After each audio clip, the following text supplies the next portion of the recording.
And moving to politics, it's 99 days now until Israelis vote again in a national election. And according to polls, the existing party most likely to gain the most new seats is the far-right religious Zionist list. Now, it won 6 seats in the last election, and surveys show it could double that up to 12 seats in the next one. Now, one way the party is looking to increase its parliamentary strength is appealing to Anglo-Israelis who immigrated here from English-speaking countries. Leading that campaign is religious Zionist MK Simcha Rothman, the child of U.S. immigrants. Here's a part of a video released today aimed at boosting the party's Anglo membership. No one likes Israeli bureaucracy. According to the World Bank, Israel ranks in the 35th place in the ease of doing business. In Israel, you will spend 11 days for opening a new business, 234 hours paying business taxes, and 102 days to connect your business to electricity. So you might find the following surprising. And listening to the Tzionut Party is super easy, super simple, zero bureaucracy. And joining us in studio is Simcha Rothman of the Religious Zionist Party. Quite a slick little video there, Simcha. First of all, I think there is an assumption that a fair number of your voters in the Religious Zionists are Anglo-Israelis. They're certainly well represented in, for example, what we call the settlement community in Israel. Who are you aiming for to boost that? There is talk that perhaps the voters that voted for Naftali Bennett's Yamina party, for example.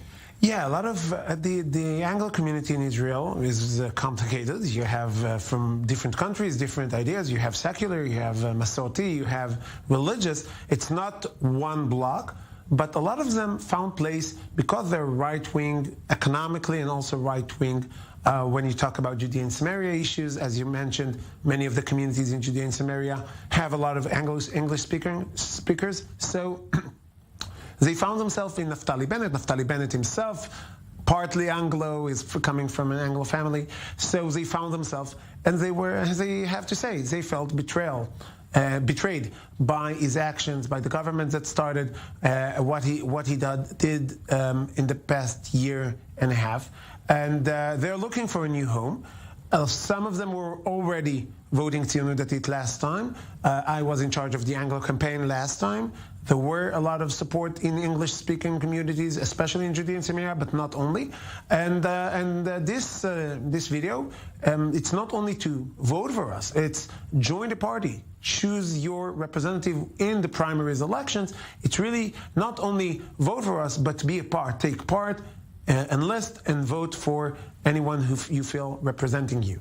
Now, as I mentioned, the polls show that you could even potentially double your list in the Knesset, but there is a feeling right now, maybe the biggest problem the religious Zionism list face is internal, especially relations between its two leaders, Bezalel Smotrich and Itamar Ben-Gvir. I mean, is there a chance that friction could hurt the party? We ran together last time. I really hope we will succeed running this time together too, because I think this we get from a lot of people the will, former voters and, as you said, new voters. They want us to be together, that they know it's a deal, it's a package deal, and they like what they saw in the last year. So we want to keep running together. There is negotiations, as political negotiations works. Sometimes more friction, sometimes there are challenges. But I'm sure that at the end of the day, 45 days before election, we're now 99 days before election, 45 days before elections, that's the time we need to introduce the list and enroll it.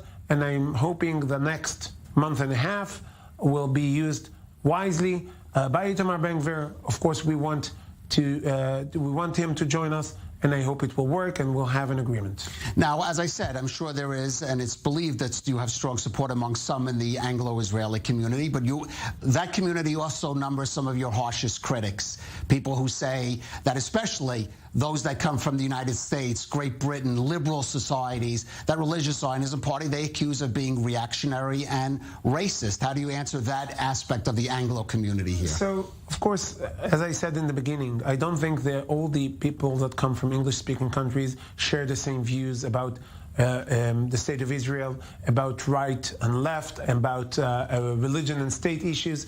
I don't think it's one group, solidified group. But I do think that the majority of them came here because they do want a Jewish country.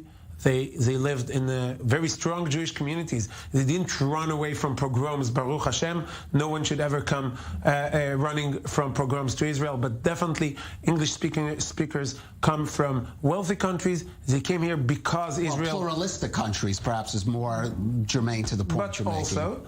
And they came here because they wanted Jewish education, they wanted a Jewish country, and I think that the Religious Zionist Party is the only party, almost, that committed 100% to keep Israel a Jewish country. And of course, there are disputes, there are challenges within the communities, within the Religious Zionist social groups themselves, but we're all unified in the idea that Israel should be and remain the Jewish homeland. And that's the fight for the generations to come. Well, agree or disagree with your party's policies, it's certainly projected to play a significant role in the forming of the next government, as it did in the forming of this current government, for good or bad, depending on your viewpoints. Exactly. Simcha Rothman, Religious Zionism Party, thank you for joining us. Thank you very much.